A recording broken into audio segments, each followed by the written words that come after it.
네,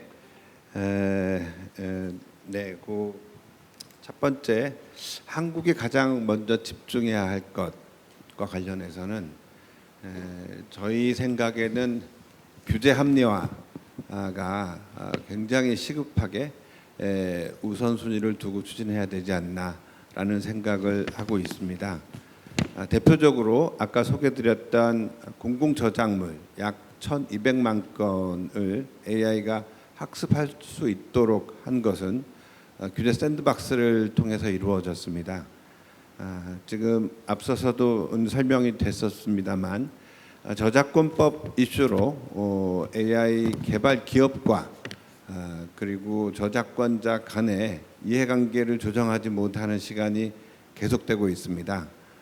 이런 상황에서 도 우리가 그 AI 기술의 발전을 이루기 위해서는 예를 들면 AI 공공 저작물들을 현행 이제 규제에도 불구하고 학습시킬 수 있도록 이렇게 합리화하는 규제 샌드박스라고 하는 도구를 이용해서 합리화하는 것은 대단히 필요하고 중요한 일이라고 생각합니다. 두 번째 말씀 주신 지금 즉시 개선해야 할 문제에 대해서 말씀드리겠습니다. 최근에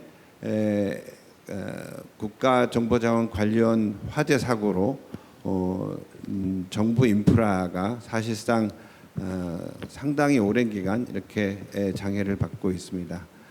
이런 문제는 반드시 조기에 해결해서 AI 시대에 걸맞는 그런 정부 인프라로 거듭나야 된다고 생각하고 이와 관련된 대책도 저희 국가 AI 전략위원회에서 검토하고 있습니다.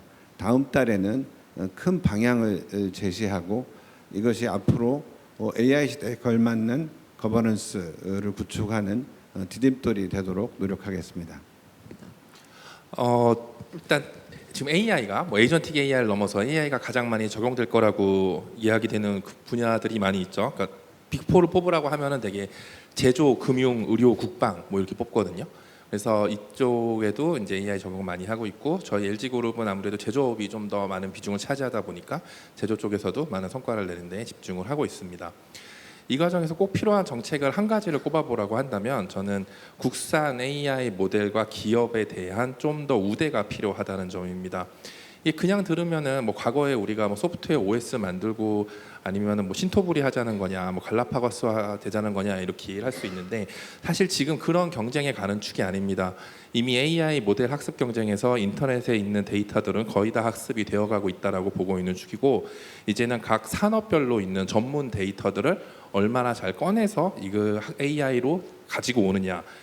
가 굉장히 중요한 시점입니다. 그러기 위해서는 해당 산업에 AI 모델과 서비스를 적용을 하고 이 피드백 루프 과정에서 발생하는 그런 데이터들을 계속 또 수집하는 게 중요하기 때문에 글로벌 빅테크들도 AI의 특징 산업, 우리나라가 가진 산업에 대해서 많이 진출하려고 하고 있는 건데요.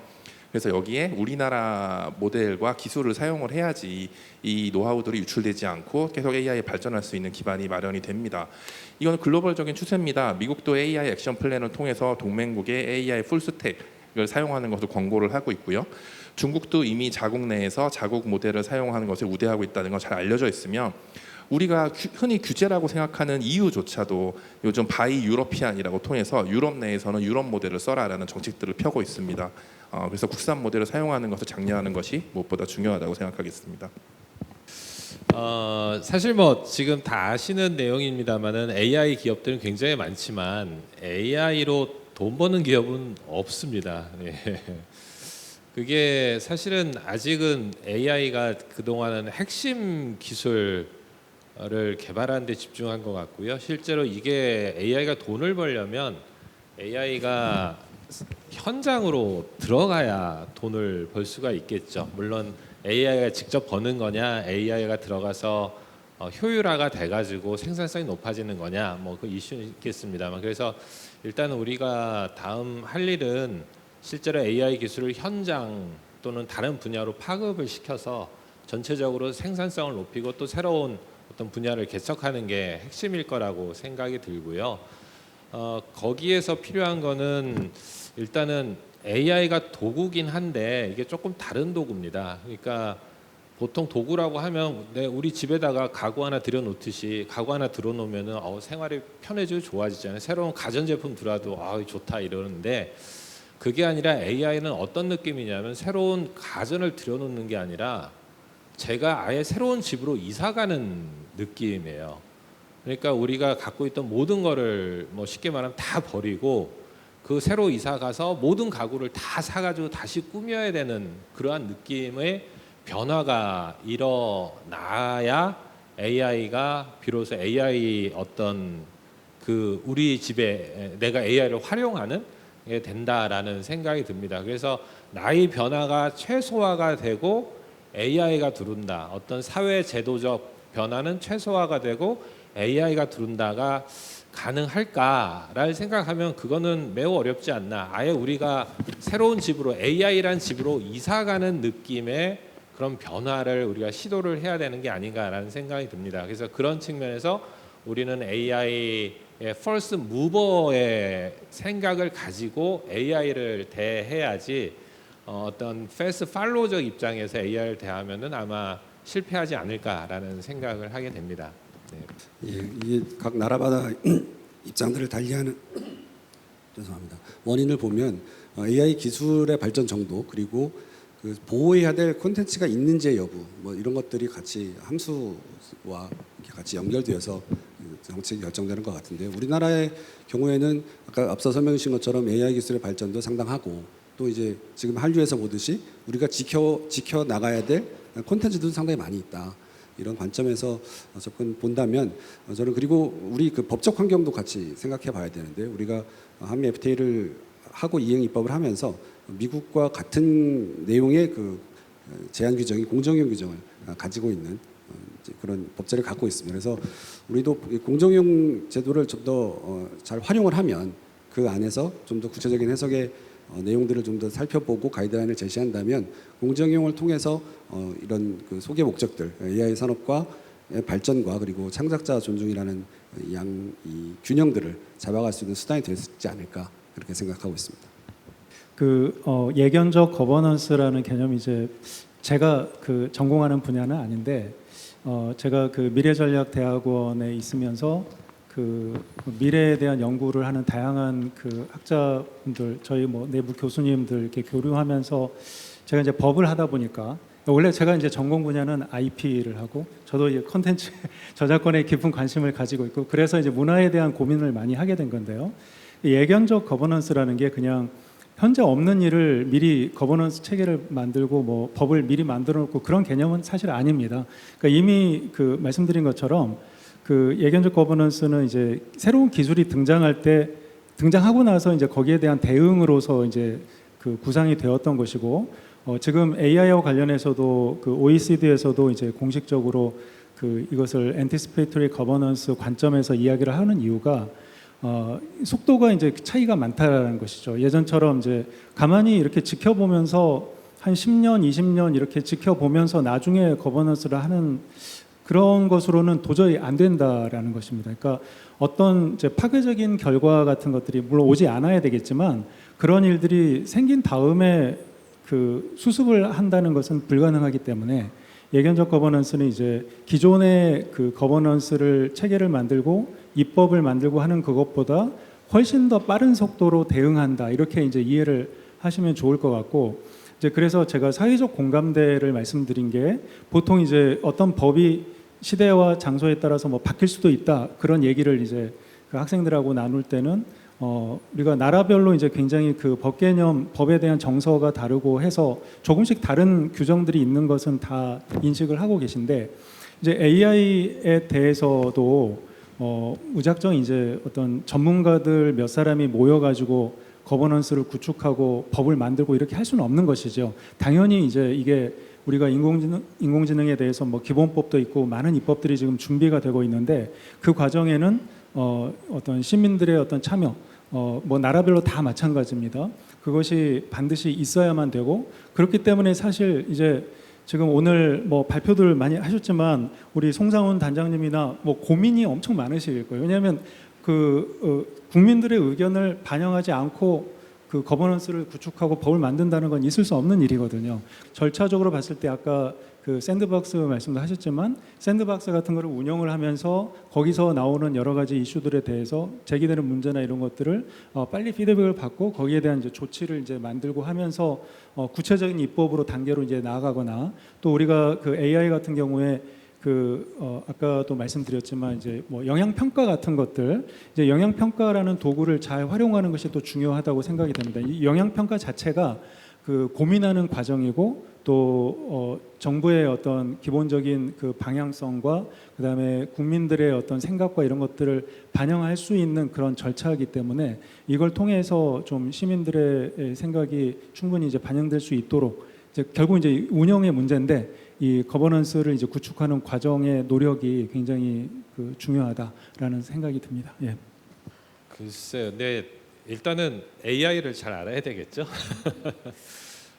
조금 질문하신 거랑 좀 결이 다른 답이 될 것 같긴 한데요.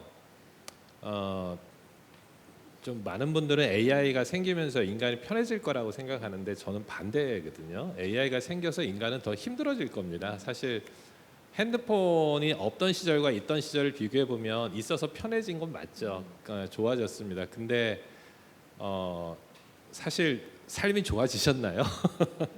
편해진 건 맞지만 삶이 좋아지거나 뭐 내가 여유가 더 생겼다거나 내가 더 편해졌다거나 이러지 않잖아요. 그러니까 예를 들면 우리가 모내기를 손으로 하던 사람한테 이항기를 줬더니 그러면은 이항기를 써가지고 모내기를 쫙 해버리면 그 남는 시간 저는 뭐 해요? 놀고 먹겠다. 왜냐면 어차피 벼농사는 전에 짓던 거랑 똑같은 벼농사 짓고 벼는 똑같이 생산이 되니까 나는 그럼 그 시간에 놀고 먹겠네요 라고 생각할 수 있지만 그런가요? 아니잖아요. 우리가 그러면 사람이 또 생각을 하게 되겠죠. 이거 남는 시간에 뭘 하지? 뭐 사과 농사를 져볼까 하면서 사실은 일이 더 늘지 줄지는 않을 것 같거든요. 그래서 실제로 우리 AI 시대가 되면서 제가 보기에는 인간이 편해지는 게 아니라 인간한테 더 인간으로서 더 많은 역량을 갖추라는 엄청난 압력이 쏟아질 거거든요. 그래서 아마 AI 시대 제 생각에는 교육이 훨씬 더 중요해질 겁니다. 인간의 가치를 높이기 위해서 뭐 낮은 가치의 일들은 다 AI가 하니까 그래서 인간의 교육 역량을 높이기 위해서 더 높은 교육의 압력이 높아질 거고 결국은 제가 볼 때 인간 더 피곤해질 것 같아요. 그래서 결국 자기의 역량을 개발하기 위한 어떤 부단한 노력, 물론 그게 꼭 AI 시대뿐만은 아니고 항상 있었던 일이지만 그런 게 더 가속화되지 않을까 뭐 그런 생각이 듭니다. 네. 네. 뭐 말씀하신 것처럼 AI가 다른 여타 산업을 위축시킬 수 있다는 우려와 지적이 있는 건 사실입니다. 다만 아까 이제 제가 이제 발표한 그 AI 액션 플랜의 방향을 보시면 그 두 번째 축이 AX 대전환입니다. 결국은 AI 기술이 우리 경제 사회 전반에 잘 접목돼서 생산성을 높이고 경쟁력을 강화하는 방향으로 정책을 추진할 예정인데요. 그 과정에서 AI 그 자체 파운데이션 모델을 포함한 기술의 발전뿐만 아니고 전 산업이 다 같이 동반 성장하는 그런 이제 모습을 저희가 이제 그리고 있다는 점 말씀드리고 두 번째는 정부 차원에서는 과연 그럼 어떻게 움직이느냐를 잠깐 말씀드리겠습니다. 과기정통부가 부총리 부처로 이제 승격되어서 결국은 플랫폼 부처의 역할을 하고자 합니다. 결국 각 도메인을 담당하는 부처들이 AX를 잘 할 수 있도록 지원하는 그런 역할을 하고 각 부처에서는 아까 교수님도 말씀하셨지만 AI를 잘 아는 사람과 그리고 X 즉 해당 영역의 전문가가 잘 협업해서 해당 영역의 AI를 잘 적용되는 쉽고 빠르게 적용되는 그런 이제 여건이 될 수 있도록 노력하는 그렇게 추진하도록 하겠습니다. 사례 어쨌든 이제 뭐 오늘 제가 보여드린 것처럼 제조 현장에 적용이 되거나 뭐 신소재 신물질 발굴하거나 뭐 의료에 쓰거나 금융에 쓰거나 이런 사례들이 있고요. 사실 그러니까 모든 계열사나 우리 파트너사들이 처음부터 이제 적극적으로 AI를 쓴 건 아니거든요. 소개해주면 이건 절대 못 들어와, 이건 안 되지, 이건 사람만이 할 수 있는 일이야, 뭐 이렇게 하시는 분들도 많았는데 이제 결국 뭐 다른 사례들을 보거나 아니면은 현재 AI 기술이 어느 정도까지 얼마나 할 수 있는지를 이해하면서 이게 내가 지금 해결해야 되는 문제 해결에 도움을 줄 수 있구나라는 생각을 하면서 점점 더 도입이 진행이 되는 것 같습니다. 그래서 산업계에 계신 분들은 사실 내가 정말 풀고 싶은 문제가 무엇인지를 잘 생각을 해보고 이제 그에 맞는 이제 AI가 이걸 풀기에 정말 적합한 성능을 가지고 있느냐, 그 위주로 접근을 하시면 좋을 것 같고요. 뭐 일반 국민 대상으로는 너무 안 무서워하셨으면 좋겠어요. 사실 우리가 이제 뭐 PC, 컴퓨터나 스마트폰 같은 거 사용하실 때 이제 뭐가 하다가 오류가 나면은 이 기계 탓을 하거든요. 얘가 안 돼 하는데 사실 많은 부분은 내가 뭔가 입력을 잘못했거나 뭘 잘못 다뤘을 경우가 많을 거예요. 그래서 이 컴퓨터나 스마트폰은 자기가 죽어가면서 아주 디테일한 오류 메시지를 띄워주는데 왜 이렇게 된지 알려주는데 그거 잘 안 읽거든요. 그러니까 AI도 똑같을 것 같습니다. 이제 사용하시다 보면 안 되는 것도 많고 부족한 부분도 많을 텐데 이게 지금 성능이 어디까지 있는 거고 앞으로 뭘 더 하면은 뭐가 더 될 수 있는지를 잘 보는 게 필요하다고 생각을 합니다. 너무 어려운 질문이라고 생각이 되고 일단 제가 답변할 수 있는 문제일까라는 생각은 하는데요.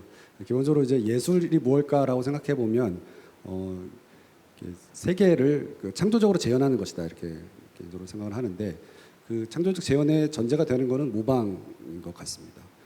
근데 이게 인공지능이 이제 생성하는 것과 인간이 창작하는 것 사이를 비교를 해보면 그 모방의 정도, 학습의 정도의 그 양적 차이가 너무 크다는 것이죠. 그러니까 한 인간이 습득하고 배울 수 있었던 어떤 접하는 양과 인공지능이 접하는 양이 너무 다르기 때문에 거기서 생기는 그 과정의 차이는 무엇일까 이런 고민을 하게 되는데요. 그래서 흔히 이제 많이 예로 드는 것 중에 하나가 잭스 폴록의 그림을 예로 들면서 그런 우연성에 기반한 예술은 인공지능도 할 수 있는 것인데 그것을 왜 사람만이 전유해야 되는가라는 논도 있기도 합니다. 최근에 이게 뭐 자꾸 답을 피하는 방향으로 가고 있는데요. 최근에 읽었던 그래서 이런 글을 읽은 적이 있는데요. 사진이 처음 등장했을 때 세계를 완벽하게 재현해내는 사진이 등장했을 때 이제 미술이 어떻게 대응을 했는가라는 그 글이었는데 그러니까 사진이 할 수 없는 방향으로 미술이 발전을 했다라고 얘기를 하더라고요. 그래서 인공지능이 만들어내는 것들 그 사이에서 인간만이 할 수 있는 것들을 찾아가야 되는 것이 창작 분야에서의 숙제가 되지 않을까 이렇게 생각하고 있습니다. 예, 앞에서 뭐 말씀드린 거하고 다 어차피 연결이 되는 것 같은데 저는 이제 우리 토론 과정에서 아까 김유철 부총장님 결국은 인간의 뭐 문제도 이제 많이 있다. 기술적인 문제를 떠나서 이제 그런 면에서 생각을 해보면 사실 아까 제가 발표 내용에 있었던 일들 중에서 또 상당 부분은 인간의 문제라고 생각이 됩니다. 이제 기술을 통해서 인간이 갖고 있는 어떤 본질적인 취약점이라든지 사회생활에 있어서 이제 인간이 쉽게 겪을 수 있는 빠질 수 있는 그런 문제들에 대해서 이제 기술이 좀 드러내주고 있다 이렇게 또 생각이 되고요. 그런 측면에서 보면은 우리가 인공지능 거버넌스 체계를 구축하는 데 있어서 이제 단순히 이게 정부에서 어떤 정책 방향을 정하고 또 그것을 문구를 이렇게 만들어서 법을 만들고 하는 것보다 훨씬 더 큰 개념이 필요하다고 생각이 됩니다. 그래서 우리가 AI 기술이 가지고 오는 어떤 사회에 대한 영향이라는 것이 너무나 폭이 넓고 영향을 받지 않는 사람이 사실 지금 이 자리에 계신 분들 포함해서 지구상에 아무도 없을 것이기 때문에 이제 중요한 것은 이제 AI를 기술적인 측면에서 어떻게 활용해야 되는지를 이제 배우는 것도 중요하고 또 사회적인 측면에서 AI가 어떻게 활용될 수 있고 또 이제 특히 인간과 인간의 관계에 AI가 어떤 영향을 미칠 것인지 가족 간의 관계에 대해서 AI는 어떤 이제 긍정적인 측면이 있는데 또 부정적인 측면을 어떻게 다루어야 될 것인지에 대해서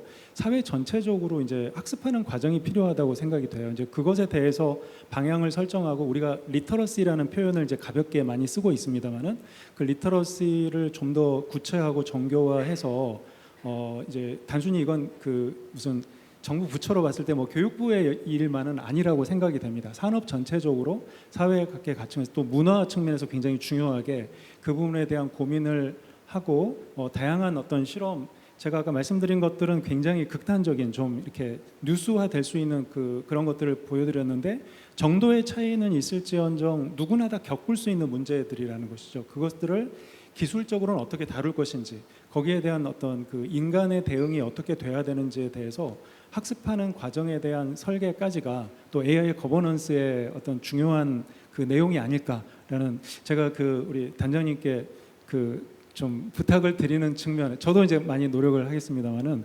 그것이 중요하다라는 생각을 하고 있습니다. 예.